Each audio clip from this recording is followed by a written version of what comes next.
Where do you live? In the city. Do you have a house? Apartment. Own or rent? Rent. What do you do for a living? Lots of things. Let's just go ahead and talk about John Hughes. Yeah. Soundtrack. John Hughes' sense of humor is phenomenal. So good. Nothing to be proud of, Russ. 50 yards. Just makes that switch. Gee, Dad, you must have jumped this thing about 50 yards. That's nothing to be proud of, Rusty. 50 yards. John Hughes repeats actors. You've got John Candy, who's in a bunch of stuff. Yeah.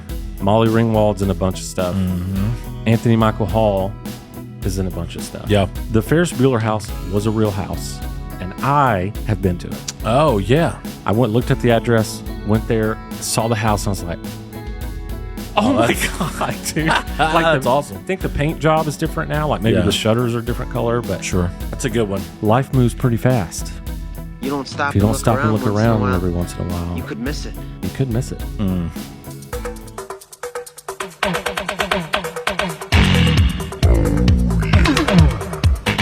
Welcome, everyone, back to the Twerk Ethics Show. Back to life. Back to reality. I'm JT, and this guy over here Say it. is Kool-Aid. Say it loud. We're going to do a Mount Rushmore of John Hughes movies. Yes. John Hughes. What? Today's Rushmore is John Hughes. As part of Rushmore, it's like Mount Rushmore, but we rank them. The mountain is not ranked. No. You don't see numbers up on there. No, even though George Washington is first That's so from left to right. But anyway, yeah. so what we're doing is these are our top 4 on our Mount Rushmore, but we are ranking them. Yep. And they're our personal rankings. We're not necessarily saying like these are the best films. These are just our personal. If we only had 4 to watch, which order would we watch those for? Ooh, yeah. You know? That's a good way to put it. Number 4. Let me change mine. John Hughes. Which movie do you have? Dennis the Menace Dennis the Menace. with Walter Matthau. Holy crap. Such a good movie. Yeah. Like, I remember going to the is theater with my grandmother. and Is that watched the one that you quote Martha? Oh, yeah. In the attic? Martha, where are the GD garden lanterns? Martha, where are the GD garden lanterns?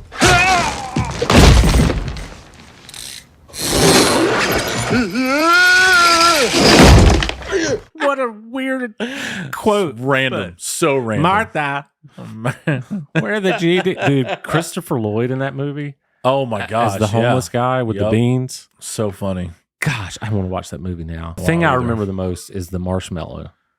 Like he's roasting the marshmallow and he like lets it loose and hits him on the forehead. Who does it? Does it It's hit still him on fire. on the forehead or Walter Matthau. Yeah. Well, Mr. Wilson. hits Mr. Wilson on the forehead? Yeah. Kids are kids. You have to roll with the punches. You have to expect the unexpected.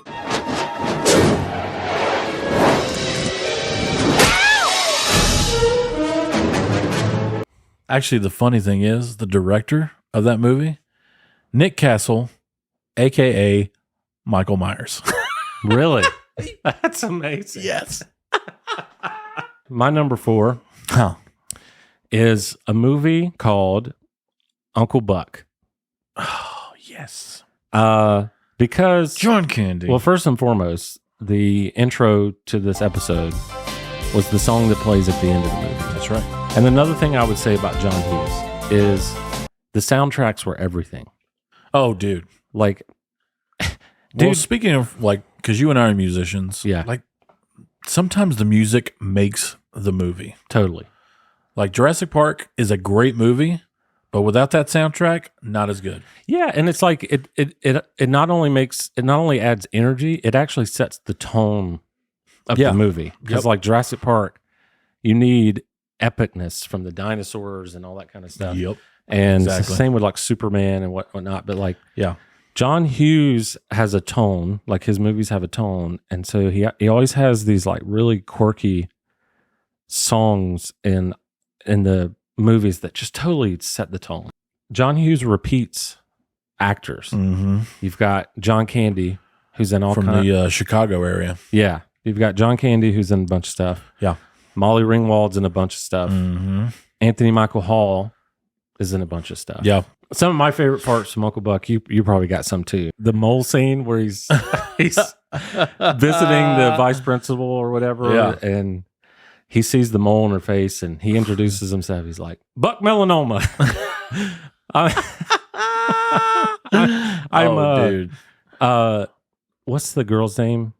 Oh yeah, Molly. Yeah, I'm a Buck melanoma. Molly Russell's wart. Not the wart. I'm the wart. She's my tumor. And then, of course, you got like the huge pancake that he makes for Oh yeah, the breakfast. Epic. And he's got that big snow shovel. yeah. It's like, this is how you separate the men from the boys. And Yep. that scene where he goes to like interrupt her with the dude, and he's like, you want to see my hatchet? You know what I'm talking about? He's threatening him, and he's like, Yeah. I just, you never know what you might need. Take off a little of the shoulder, Right. the elbow, Yeah. shave a little meat off the kneecaps. Yeah, man. Number 3, Nate, what you got? Vacation. Wally World. I was going to say the original Vacation, Mm-hmm. National Lampoon's. Wally. Gosh, that movie. So many good lines in there too. Just like the Clark Griswold, just like the way Such a good character. he doesn't even have to say anything. He's like a good physical comedy actor. Yeah. When they go get their new car, Yeah. and he's like, "No, I'm not settling for this." It's like metallic P, and he's like, and they crush their original car and they bring it back out to him. He's like, "Now get Mr. Griswold's car," and he's like, "Come on, Russ, we're going." And he reaches for the handle, and he's like, and then he looks at the car and it's just been flattened, and he doesn't even notice it until he reaches for the handle. Hits the road closure. Yeah. It's like when they put road closed signs up, they put up signs like this one. Ah! And then he just jumps. And then he's like, "Come here, Russ." He's like, "Man, Dad, you must have cleared like 50 yards in it." He's like, "Nothing to be proud of, Russ." 50 yards. He just makes that switch. Gee, Dad, you must have jumped this thing about 50 yards. That's nothing to be proud of, Rusty. 50 yards. All right. My number 3, not 14, not 15, Oh. not 17, 16 candles. Mm-hmm. Molly. I love that. Molly McButter. This was John Hughes' directorial debut. Really? Was 16 Candles. He came out the gate Yeah. swinging. And like you said, Molly Ringwald, I think, represents a much bigger thing than just like, because she was just not the typical female lead No. at all. Nope. Like, she's very unique looking.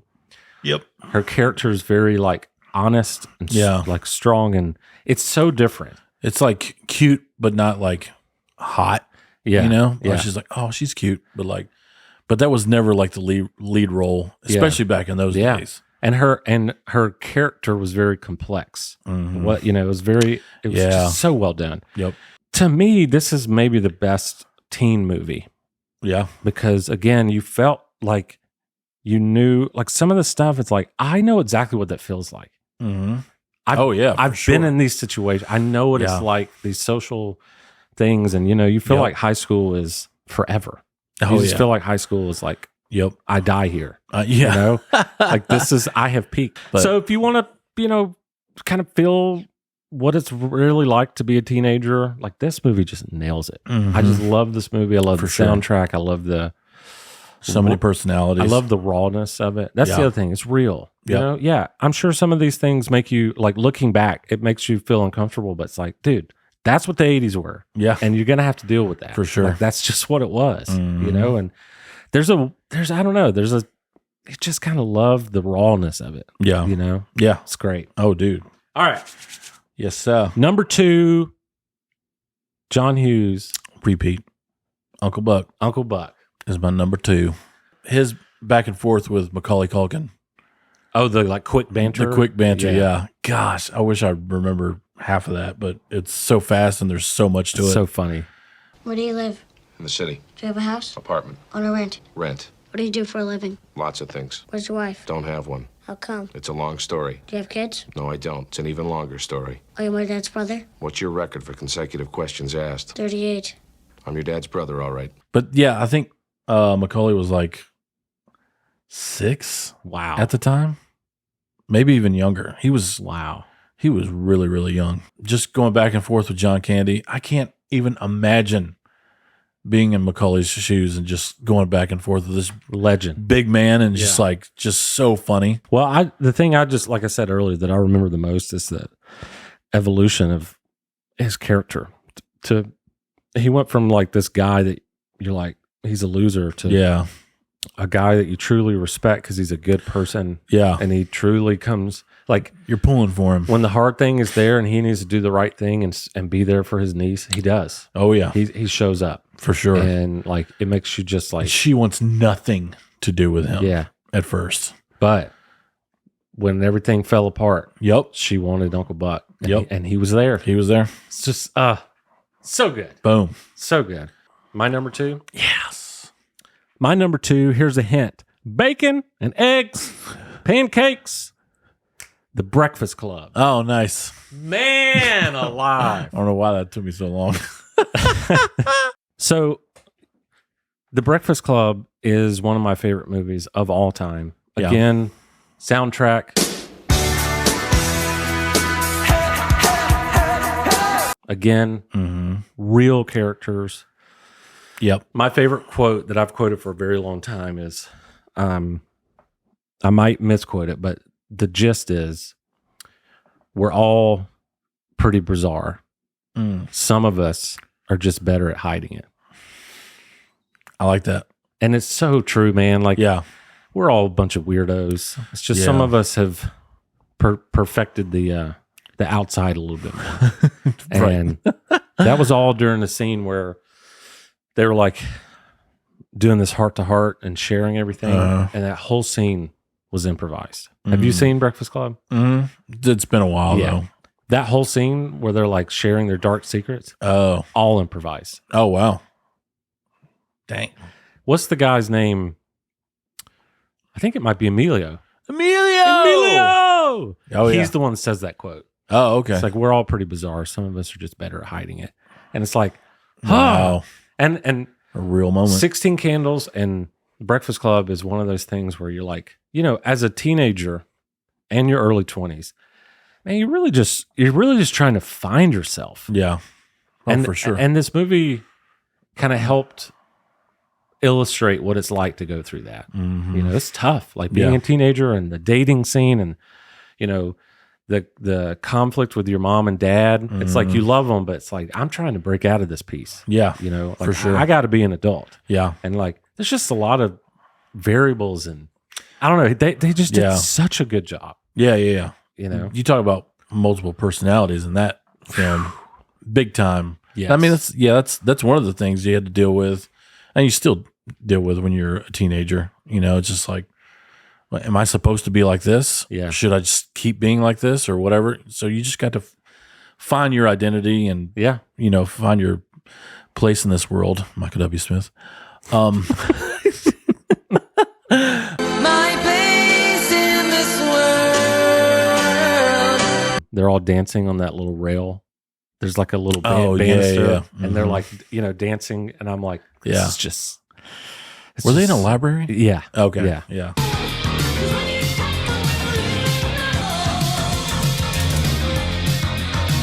Oh boy.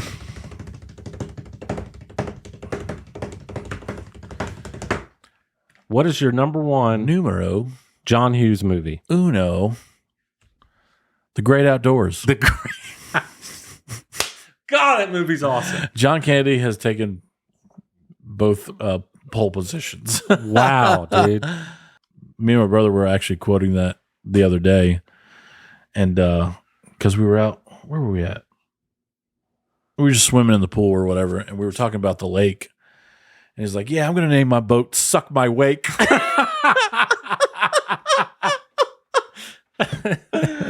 which is so hilarious, bro. That's the best boat name ever. Now, if you meet any friends, bring them back. We'll give them a ride and suck my wake.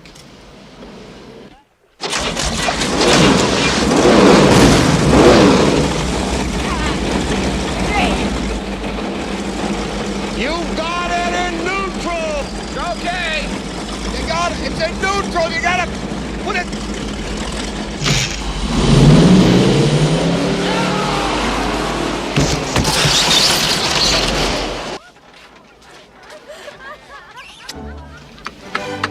Somebody has to have it. Oh, they have to. And, There's no way. If not, I'm going to. Yeah. One day. They have to have that. Yeah, for sure. It's like, oh, Chet Ripley. No relative of mine is going to cook hot dogs and hamburgers. You know what hamburgers and hot dogs are made of, huh? Lips and assholes. And John Kennedy's like, yeah, I could relate to eating lips and assholes or something like that. That's probably not the quote. God, that's a good one. All right. My number one. My number one John Hughes movie. Let's hear it. I had no doubt about this one. This is the one I was supremely confident in. It's a sick kid. Ferris Bueller's Day Off. Good one. That's a good one. Life moves pretty fast. You don't stop. If you don't stop and look once in a around while, every once in a while, you could miss it. You could miss it. Good quote, Ferris.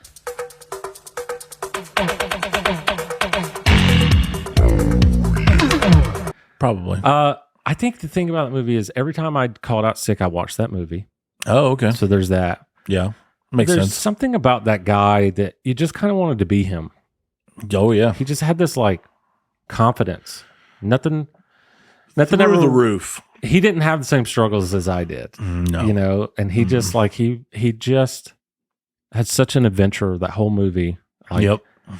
And then the parade scene at the end is Chicago. Just Yeah. well, everything in that movie is such a like display of Chicago. Oh, yeah. It's so Big cool. time. So cool. I want to say character wise, Ed Rooney, the principal, Oh, my gosh.